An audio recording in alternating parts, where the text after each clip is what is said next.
Oh, Evergy. Evergy. Thorn in the side of so many in the region, and now it's only going to get worse. So peak electricity rates are expected to nearly quadruple under Evergy's plans on the Missouri side of the state line. That's been reported over the summer. Now we've got this on the Kansas side. They're also trying to increase rates. But state regulators are saying Evergy's proposed rate increase is too high. The energy giant wants to raise rates across much of the state to increase its net revenue by nearly 10%, or $204 million. That would result in an average increase of about $15 per month, or, extrapolate that, about $180 per year to you, the customer. That's what they want to do on average. It's not like you're not already dealing with property tax increases and everything else going up. Now Evergy's looking for a little more of a cut here. Mike Thompson, Kansas State Senator. Of course, this is a lane that he spends a lot of time in. He joins us on KCMO Talk Radio. You know him well from his time as a meteorologist here in town for decades. Hey, Mike, how are you? Good morning. Good morning, Pete. How are you doing? I'm doing well. Mike. Good. We always appreciate you coming on. Hey, no problem. Let's start off with what's going on with Evergy on the Kansas side of the state line, and what, if anything, state lawmakers can do, are doing on this front, and how you think this should be handled. Well, it was inevitable that there was going to be a rate case increase coming, because when the merger of KCP&L and Westar happened 5 years ago, part of the agreement was a 5-year rate moratorium. So you knew this year, once that moratorium came to an end, there was going to be a request for a rate increase, which is, exactly what happened. I think the total between the old KCP and old Westar, there's a difference between the Evergy Kansas Central and Evergy Kansas Metro, was going to be a combined increase request of $218 million. But we were very surprised and actually delighted that the KCC staff, after evaluation, showed that, no, you shouldn't go quite that far. And so very pleased with the fact that they only are talking about, now, whether it ends up this way or not, we'll see, because there's still a lot of testimony to go. But they're only granting about a $34 million increase for the Evergy Kansas Central, which starts on the west side of the metro, by the way. They have a much higher electrical rate in even western Johnson County than we do here in the bulk of the metro.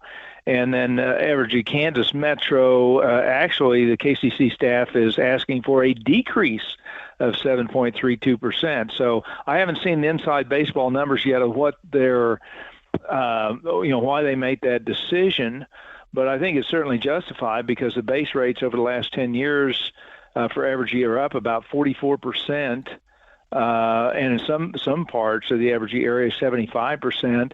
They also had a 20% energy cost adjustment increase during the course of the moratorium, and that's totally due to the renewables. They have to go out and purchase power to compensate for the times, most of the time, like this summer when the wind hasn't been blowing and there's huge peak demand. In fact, we had an all-time peak demand of over 56,000 megawatts in July. So, it was inevitable to see this coming. And I got to tell you, the electric rates, I don't know whether the KCC is just seeing what's coming down the pike. They probably are, but there's going to be more requests for rate increases on the Panasonic plant. Evergy was asking for a rate increase on that because they know Panasonic's going to be an energy hog. So at least they're holding it off for now. But that time of use problem on the Missouri side, I know there's a lot of complaints coming down on that thing. So take me through. I mean, you mentioned the renewable side of this. Is this Evergy making a business mistake, or is it basically being forced on them by the federal government? And if so, what, regardless of what the answer is there, what is that doing specifically to people's costs of energy in their homes? Oh, absolutely. It's the federal government's renewal. The Biden Inflation Reduction Act should be called the Green New Deal. And what they're doing is subsidizing all this green energy stuff, and that costs more and more and more money. And Evergy, to David Campbell's, he's doing his job. You got to remember, Evergy is an investor-owned utility. Now he's the CEO. He's the CEO, right, of Evergy, David Campbell. Correct. He's a CEO. His job is to maximize profits and maximize the share price. Mm-hmm. So his duty is to the investor, not necessarily to the ratepayer. So if the federal government is incentivizing with maximum subsidies toward all these renewables, then his job is to take advantage of that. And in fact, the Persimmon Ridge wind farm, or Persimmon wind farm down in Oklahoma, was part of this rate case. The whole purchase price of that was going to be in this rate case. So you pay for that twice. Had this been approved, you would pay for that wind farm through your electric bill and then through your tax dollars and subsidies. And we're seeing this all across the country. But in Kansas, for example, we have twice the generating capacity that we need. We should be approving 0 new renewable projects, wind, solar, whatever, because all we're doing is paying for these non-reliable sources that you can't call up on demand. We have twice what we need. We have twice what we need in terms of actually, in terms of what the government requires us to have. Yeah, we do. Well, nameplate capacity, and that gets all into the weeds here a little bit. But yes, we do. We have more generating capacity than we actually need. So why are we adding more? We're just paying for more transmission lines, which we bear the brunt of the cost. And then also we're part of the Southwest Power Pool, which is a big, big problem. They're wanting to expand to the entire West Coast, out to California. So we'll be shipping our power out there that we generate here in Kansas, not being able to take advantage of it. And if we kept it here, we would reduce the rates here. Yes, we could. We absolutely could. We could. The problem is, what we're doing is we're undercompensating our coal and gas and nuclear plants. They're operating at a loss an awful lot of the time. In fact, most of the time. And the wind is so heavily subsidized under the Inflation Reduction Act that we're overcompensating for the wind. And on a morning like this morning, there's not a breath of air. Remember, the wind speed has to be above 10 miles per hour before those turbines produce any electricity at all. And at all times, they are using electricity. So you're actually competing against those wind turbines for electrons. And it increases the cost of electricity to all of us. It is a very complex situation. That's the dumbest thing I've ever heard. So when these things aren't, I mean, we've talked about this a lot, Mike Thompson, State Senator, you know him well from his days, of course, as a meteorologist here in town. So when these wind turbines aren't producing energy, which is right now, I looked it up here in Overland Park, the wind is out of the northwest at 6 miles an hour.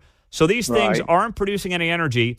And on top of that, to operate them, the regular homeowner is competing with energy with the wind turbine because it's not producing its own right now.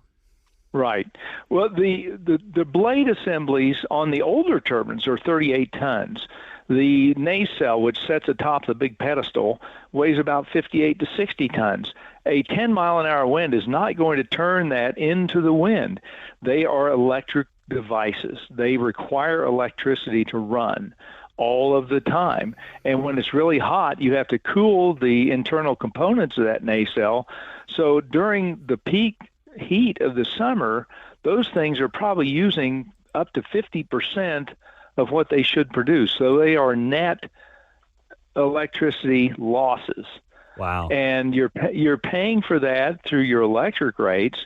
You're paying for that when the energy company like Evergy has to compensate for the fact that the wind isn't blowing, because then they have to have standby generation that's spinning at all times. Usually it's natural gas. Fortunately, the price of natural gas has come down from what it was a couple years ago, but any natural gas plant is subject to the whims of the market in speculation. Coal is still the cheapest. If you take away all subsidies, Coal and nuclear are the cheapest forms of electricity, and yet we're doing nothing to incentivize that. And with the EPA's new rules on sulfur dioxide, nitrous oxide, effluent flows, and everything, they are going to accelerate the closure of coal plants over the next 5 years. And if you think energy is expensive now, wait till 2030.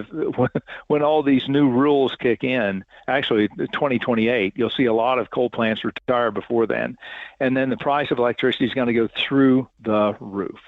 And anybody who has is there anything been out there promoting anything state legislatures can do on this, or is it that everyone's kind of at the mercy of the federal government, which is overly subsidizing these alternative energies?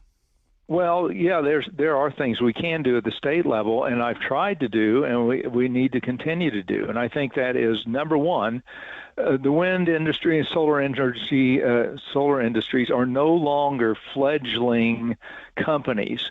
We give them 10-year property tax abatements. They should not get any at all. Mm-hmm. Panasonic, which says they're going to invest $4 billion, right? They're going to have a subsidy, access to $8 billion worth of subsidies. There's no way we should pay one thin dime for any transmission line that interconnects Panasonic to the grid, or for any additional generating cost. The cost of a new gas generation unit is somewhere in the vicinity $150 million, $200 million or so. They should bear the total cost of the energy that they're going to use to run that Panasonic plant. The ratepayers and the taxpayers shouldn't bear one single dime of that. They're going to get subsidized twice of what it costs them to build that. So they're going to have $4 billion in excess subsidies sitting around. It makes zero sense. Wow. And yet, Evergy's talking about a rate increase because they see what's coming down the pike. Panasonic's going to suck huge amounts of energy. It'll be like Clark Griswold turning on his house in Christmas Vacation. You see the whole neighborhood goes dark. I mean, it's going to be huge increases in electric use. And all we're seeing here is the folly of the idea that you can electrify everything with the grid that we've got and trying to do it with renewables instead of the base load that we've got. It just makes no sense, and it's time people wake up before it's too late, and it's getting too late very quickly. Oh, boy. Thank you so much to Mike Thompson. We appreciate him coming on the show, as always. The old Yogi Berra line. It's getting late early, right, Mike? Jeez, it's happening fast. It sure is, Pete, I'll tell you. Hey, we'll be talking to you soon. Keep up the great work.